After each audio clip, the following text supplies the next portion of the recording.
O que acontece nesse cara que é intolerante à glicose, que tem uma pouca responsividade celular à insulina, que tem às vezes, sei lá, uma gliconeogênese aumentada, um acúmulo de gordura?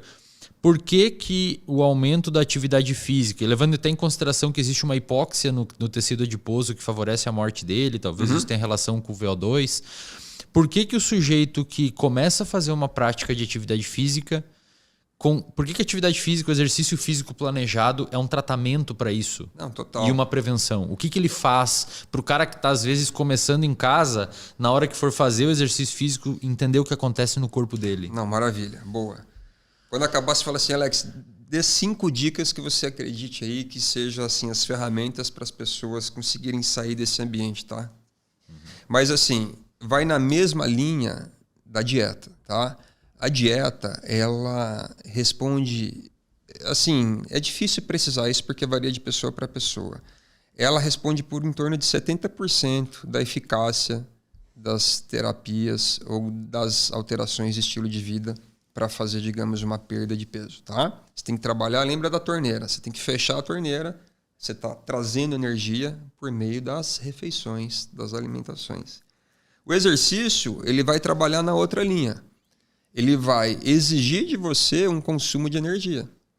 Pô, você não movimenta, você não faz não levanta um bíceps ali 40, 45 quilos só com a mente, né? Então você precisa de contração muscular e ali você precisa de atividade metabólica. Então a célula, para ela, digamos, trabalhar, ela precisa utilizar energia. Essa energia é conhecida como adenosina trifosfato. O famoso ATP, né? Que é o ATP, aprendeu, o famoso ATP. Então você produz ATP a partir de substratos energéticos. Você tem 3 deles. Você tem o principal, a glicose, que você faz uso numa situação pós-refeição, com prevalência, o conceito de flexibilidade metabólica. A gente oxida mais glicose após as refeições e mais ácidos graxos nas fases interdigestivas ou associadas aos exercícios. Até para quem trabalha com o conceito de dieta cetogênica ou cetogênese, você se afasta de uma refeição e você começa a mobilizar os lipídios do teu galpão, né? E você também pode trabalhar com alguns aminoácidos aí, que vão te ajudar, por exemplo, a fazer nova glicose. Os aminoácidos de cadeia ramificada, acho que é leucina, valina e isoleucina, né? Por que o exercício é benéfico, então? Veja bem, de onde a gente vai tirar substrato energético? Eu estou praticando uma atividade física, tá? É o automóvel aqui que está consumindo a gasolina. A gasolina é o equivalente ao substrato energético. Para o automóvel rodar, você precisa consumir a gasolina. A nossa gasolina aqui é as nossas fontes de energia. A fonte de energia, ela pode vir com uma alimentação junto com exercício, se eu não quiser gerar um déficit. Né? No seu caso, você quer ganhar massa. Você precisa estar em balanço positivo, não negativo. Senão, de alguma forma, você vai perder. Né? E aí, o que a gente pode dizer fisiologicamente? Você vai trabalhar com os estoques glicídicos, então vai fazer uso de glicogênio, mas ele é limitado, né? Ele vai te dar ali um suporte de alguns minutos, né? 1 hora no máximo, imagino. Não sei precisar, mas é curto, né? A eficiência. E a segunda opção é gordura. Gordura, leiam aí, triacilglicerol. Então a gente vai pegar esses estoques que estão no tecido adiposo. É importante deixar isso bem claro, né? Tecido adiposo não é constituído só de adipócito. Adipócito é uma das células que constitui o tecido adiposo. Então, lá dentro do tecido adiposo tem os adipócitos, que são os nossos microgalpões estocando a gordura. De lá, a gente vai começar a recrutar os lipídios por meio dos hormônios contrarreguladores. Então, olha que bonito agora o sistema. Eu estou num contexto de atividade física, eu aciono o sistema simpático, eu vou ter noradrenalina e adrenalina na jogada, eu vou ter esse sistema simpático estimulando a secreção de glucagon, que é um hormônio oriundo do pâncreas endócrino, lá nas ilhotas pancreáticas, que faz uma coisa um pouquinho diferente da insulina, que vai na linha oposta. Esse glucagon, associado à presença de cortisol no sistema, vai trabalhar para que a gente faça as conversões dos processos sintéticos de síntese. A gente vai fazer agora as hidrólises. Então a gente começa com glicogenólise, que é um pouco da obtenção de glicose por meio da degradação ou da desmontagem do glicogênio. Isso dura pouca coisa, o do músculo fica só para o músculo, o do fígado é secretado e a gente utiliza. E para a gente não entrar em hipoglicemia, o sistema ele é fantástico. Ele começa a produzir glicose, que é a gliconeogênese, a partir de um substrato que vem lá do tecido adiposo, que é o glicerol. Então, glucagon, adrenalina, cortisol vai mobilizar a minha fonte de lipídios. Teoricamente seria numa situação de jejum. E de exercício também. E vai dizer o seguinte, ó, glicemia fica aí disponível para o sistema nervoso central. Se faltar, inclusive, a gente vai pegar uma fração desse lipídio, que é o glicerol, que é hidrossolúvel. Ele tem acesso ao hepatócito e serve como fonte de esqueleto para montagem de uma nova glicose, daí a gliconeogênese. E você vai mantendo ali, digamos, uma faixa de glicemia necessária para você estar com as suas condições vitais atendidas.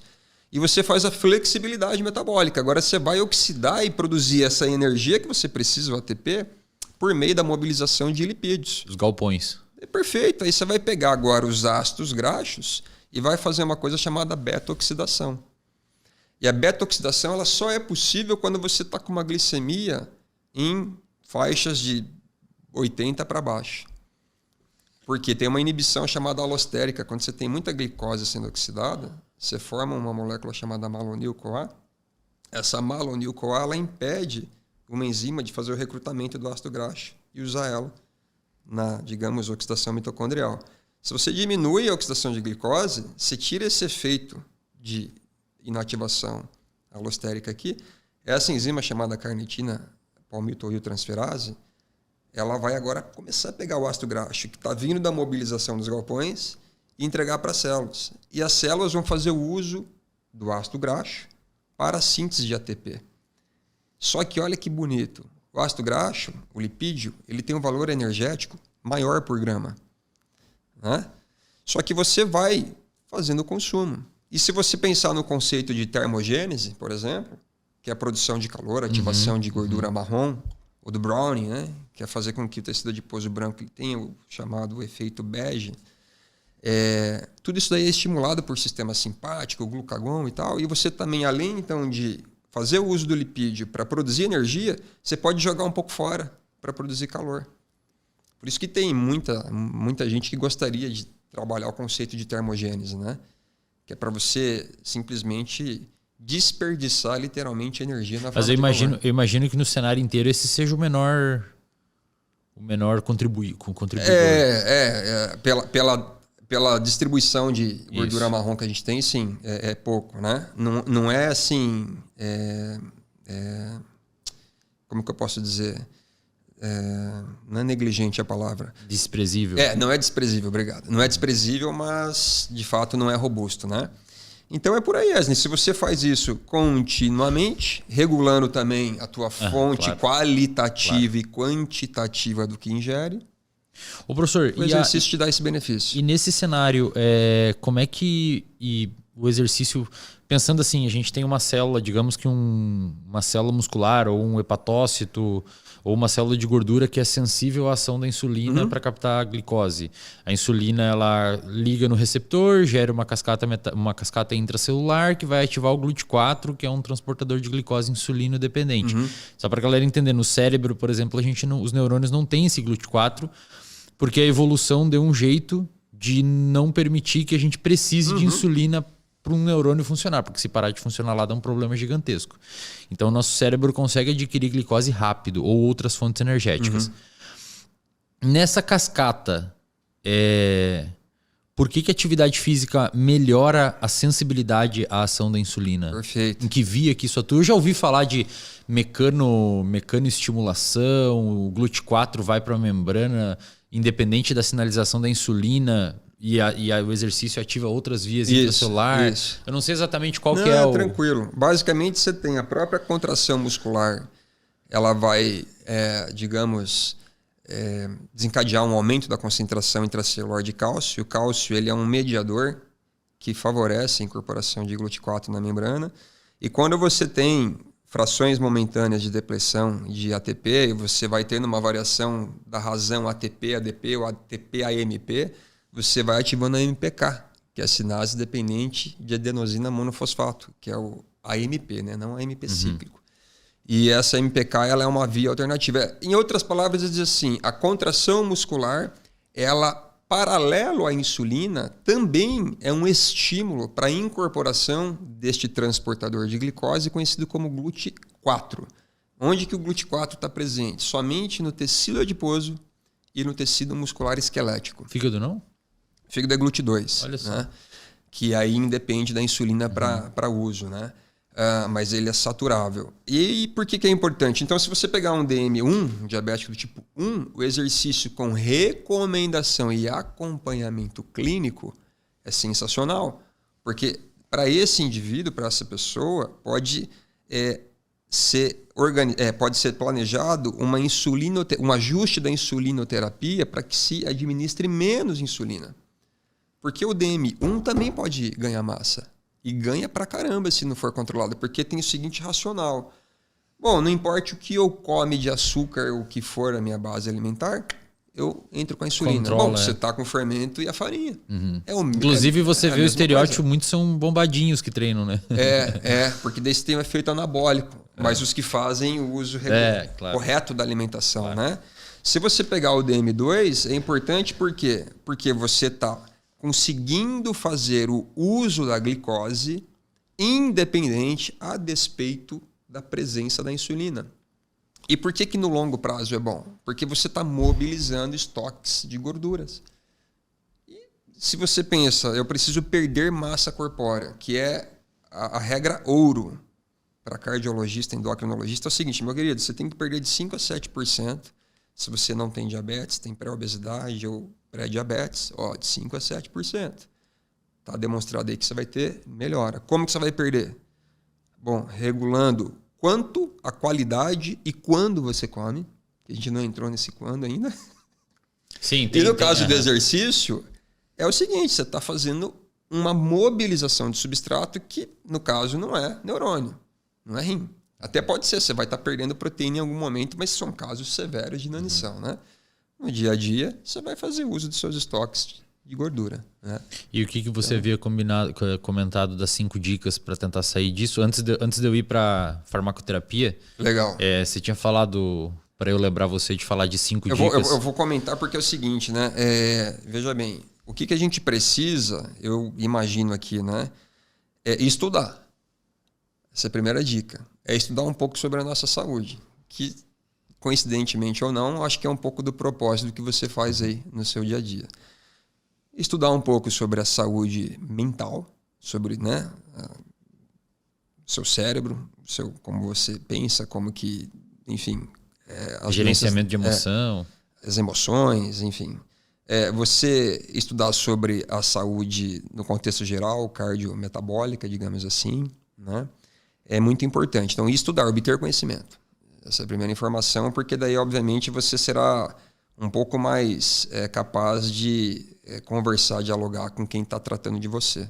Porque a gente sabe também que, infelizmente, há profissionais que, eventualmente, podem estar errando a mão, né? Na terapia, embora isso não seja a regra. Né? O segundo, Wesley, eu acho que é conhecer os nossos números. Isso é uma coisa que é muito negligenciada. Eu acho que até assim, uma visão um pouco meio estereotipada de que você é exagerado ou é muito precavido. Mas a gente precisa conhecer os nossos números, né? Porque se tem a ideia de que a gente só vai apagar incêndio, a gente tem que prevenir. Então, cara, qual a dificuldade de você medir sua circunferência abdominal? Qual a dificuldade de você obter o seu IMC? De você verificar a sua pressão arterial, checar a sua glicemia e a sua lipidemia. Então é conhecer os seus números. Acho que isso é importante. Por quê? Porque te dá a chance de você se armar para montar uma resposta, se for o caso. Então, nesses 2 casos, a gente está falando só de se conhecer, de obter conhecimento e se conhecer, né? Aí entra a regrinha mágica. Alimentação saudável, que para ficar super fácil é o seguinte: quanto mais alimento você comer e menos produto alimentício, melhor. Também não é demonizar. Cara, você tem lá uma barrinha, uma bolacha, é uma coisa... você tá no meio de uma viagem, no aeroporto. Tudo bem, mas isso não pode ser a tua base alimentar. E o Brasil tem um sistema Nova que ele refez a pirâmide alimentar com base no grau de processamento dos alimentos. Então, para você não ficar pensando se tem muito sódio, muito açúcar, muita gordura, é fácil. A base da pirâmide alimentar é o quê? O mais próximo do alimento in natura. Aí você tem o minimamente processado, processado, ultraprocessado, é fácil. Vamos pensar, sei lá, no arroz. O arroz negro, ele está no estado praticamente bruto. O arroz integral, minimamente processado. Né? Ele já perdeu alguma camada ali. Você vai para o arroz branco, bicho, já é processado. O que tem de bom já foi embora. As fibras, por exemplo. Né? Aí você vai para o arroz doce. O arroz doce, ele já é ultraprocessado. Ele é processado para ultraprocessado. E sei lá, uma barrinha de arroz. Pô, é ultraprocessado. Então, de novo, não é demonizar, porque a gente tem que considerar o alimento ultraprocessado. Às vezes o cara come o arroz que é processado, mas uma série de frutas e alimentos que estão lá embaixo. E aí, aveias. E vem um monte de discussão que a gente nem vai entrar aqui, que eu acho que não é objetivo, mas custo conta. E o processo facilidade e processar de fazer. o alimento. Pô, não é barato, é custoso sim. Ir na onda de alimento orgânico dura pouco, tem vencimento curto. Então, assim, é mais caro, sim. E cozinhar um arroz negro é 4 vezes mais tempo do que um arroz branco. E você tem que saber preparar, tal. Você tem que ter, tá disposto a fazer. Mas pensa na tua vida como uma maratona que você quer correr 42K, né? Então, assim, acho que vale a pena. Especialmente se você perceber que tá, assim, sob algum risco, né? De desfecho cardiometabólico. Então, a gente entrou na alimentação. Segundo, é se exercitar como quem? Como criança, cara. Coisa que a gente parou de fazer, né? Quanto tempo uma criança passa se movimentando num dia? É muito tempo, né? O que o adulto faz? Começa a trabalhar sentado e tal. Então a gente se exercita pouco. E aí é atividade física no mínimo. Para não falar de exercício físico, mas contemplar o exercício físico pelos benefícios que tem da massa magra, que você pode fazer um podcast só sobre isso se quiser, né? Então, se alimentar bem, se exercitar bem. E aí entra agora 2 ou 3 componentes que eu acho bem importantes, César, que eu falo em causa própria, né? Cuidar da tua saúde mental. É muito importante, porque a gente tem muita psicossomatização na vida, né? E aí, o que a gente tem de ferramentas? A gente tem de ferramentas baixar o nível de estresse, para quem consegue buscar alguma coisa de meditação, né? Acho que é muito importante. Porque efetivamente a carga de estresse que a gente está submetida, ela é parte desse sistema que a gente nem entrou em detalhamento aqui. Tá? Considerando que dentro de todo esse contexto que o professor falou aqui de um ambiente obesogênico e diabetogênico, o estresse é um fator que está ali em todos, né? Se você está estressado, aumenta a chance, aumenta o volume de tudo aquilo, né? Exato. E aí tem mais 2 para fechar, que é o seguinte: tem um propósito de vida, que por sua vez está ligado às bases psicossomáticas, né? A pessoa que não se encontra na sua rotina, na sua vida, ela realmente tem mais dificuldade para organizar as ideias, né? Então, ter um propósito é muito importante, saber valorizar a sua vida e trazer algum componente que seja um pouco fora do aspecto material. É você fazer alguma coisa de bem ao outro. Eu acho que está bem comprovado que quando você faz bem a alguém, você recebe algo de volta, né? E esse aspecto, essa discussão sobre espiritualidade, seja por meio de qual fé ou crença você busca, é um assunto que eu acredito que o mundo está caminhando para, ou está na direção de. É interessante porque a gente é muito apegado ao material, né? E aí você vê, eu saio do material que é o somático, falei do psico, e o psico por trás tem uma base que talvez esteja voltada à maneira como você lida com as suas fés, as suas crenças, né? Então acho que seria muito bacana a gente ter associado aí, além de um propósito seu, um propósito um pouco mais coletivo, né? Fazer o bem aos outros. Cara, acho que essa é uma sequência aí que te ajuda realmente, se você aplicar tudo isso aí no seu dia a dia, Legal. a ter um estilo de vida mais saudável, né? Legal.